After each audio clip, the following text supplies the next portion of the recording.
அனைவருக்கும் வணக்கம். நேற்றுலேருந்து ஒரு மிகப்பெரிய ஒரு ஹாட் டாப்பிக்காக ஒன்று போயிட்டுருக்கு. எங்கள் தலைவருக்கு தில்லை பார்த்தியா, எப்படி அறிக்கை விட்டார் பார்த்தியா அப்படி சொல்லிட்டு. தில்லு தான் என்ன, நானும் ஒரு ஒரு நேரத்தில் மிகப்பெரிய தலைவரோட ஃபேன் தான் என்ன. ஆனால் தலைவருக்கு வந்து அரசியல் செட் ஆகாது அப்படின்னு சொல்லிட்டு நான் அப்போவே கணித்த ஒரு விஷயம். பிகாஸ் தலைவர் வந்து ரொம்ப நல்லவர். அதாவது நல்லவங்களே 2 விதம் இருக்காங்க.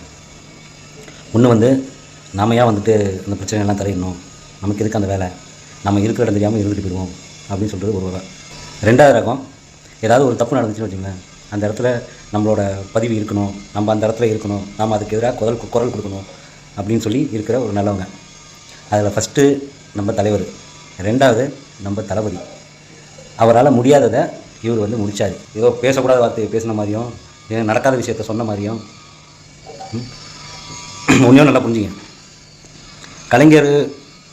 கலைஞருக்கான விழாவில் தலை வந்துட்டு எல்லோரும் எங்களுக்கு அழுத்தம் கொடுக்குறாங்க, எல்லோரும் எங்களை மிரட்டி இந்த ஃபங்க்ஷனுக்கு கூட்டிகிட்டு வராங்க அப்படின்னு சொன்னப்போ மொதல் ஆளா எந்திரிச்சு நின்று கை தட்டினவர் சூப்பர் ஸ்டார்.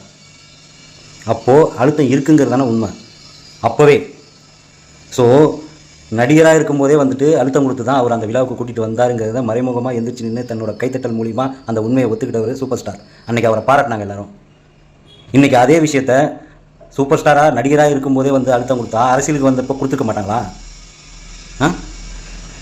அரசியலுக்கு வரப்போ கொடுத்துருக்க மாட்டாங்களா? அதை தானே சொன்னோம். ஏதோ நடக்காத விஷயத்த அதுக்கு மன்னிப்பும் கேட்டுட்டாப்புல ஆதவர்ஜன். என்ன ஏதோ வானத்துக்கும் பூமிக்கும் குதிக்கிறீங்க, தலைவரை பற்றி தப்பாக பேசுகிறாங்க அப்படின்ட்டு. என்ன தப்பாக பேசுனாங்க? சாட்டை பேசாத பேச்சா?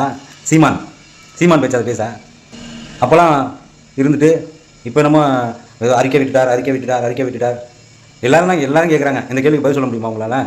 நாங்குநேரி பச்சைக்கு அறிக்கை விட்டாரா? 3 வயசு குழந்தை ரேப் பண்ணிட்டாங்க, அறிக்கை விட்டாரா? 70 வயசு பாட்டி ரேப் பண்ணிட்டாங்க, அறிக்கை விட்டாரா? இது ஏன் நேரு 1020 கோடி ஊழல் பண்ணி அவர் வந்துட்டு ஜட்ஜ்மெண்ட் வந்துருச்சு, அரெஸ்ட் பண்ணலாம் அப்படின்னு சொல்லிட்டு அவங்களுக்கு எந்த நடவடிக்கையும் எடுக்கல, அறிக்கை விட்டாரா? ஒரு கேள்வி நம்ம சிஎம் சாரை பார்த்து, என்ன சார் இவ்வளோ பிரச்சனை நடக்குது, எதுவும் கண்டுக்க மாட்டேங்கிறீங்களே, அறிக்கை விட்டாரா? அரசியல் பேசணுன்னா அரசியல் பேசுங்க. அரசியலில் கொண்டு ரசிகர் சண்டையை உருவாக்காதீங்க. உங்களால் முடியலன்னா ஒதுங்கிக்குங்க. தலைவரோட ரசிகர்கள் எல்லாமே எபோ 55-60 மெச்சூர்டாக நடந்துங்க. இது அரசியல், இது வந்து சினிமா கிடையாது. சினிமாவோட சாயலை வந்து இதில் வந்து சேர்க்க வேணாம். இவர் மக்களுக்காக வந்துட்டார், இவர் இன்னும் திரைத்துறையிலேயே இருக்கார். திரைத்துறையில் நம்ம அவரை கொண்டாடலாம். மக்களுக்காக என்ன பிரச்சனை நடக்குதோ மக்களுக்கான சப்போர்ட்டை நம்ம கொடுக்கணும். புரியுதுங்களா? இது வந்து ரசிகர் சண்டை கிடையாது. அரசியலுக்குன்னு நமக்காக ஒருத்தர் வந்து நாளைக்கு அதில் நீங்களும் அடங்குவீங்க, உங்களுக்கான நல்லதாக அங்கே நடக்கும். நாங்கள் வந்து ரஜினி ரசிகர், அதனால்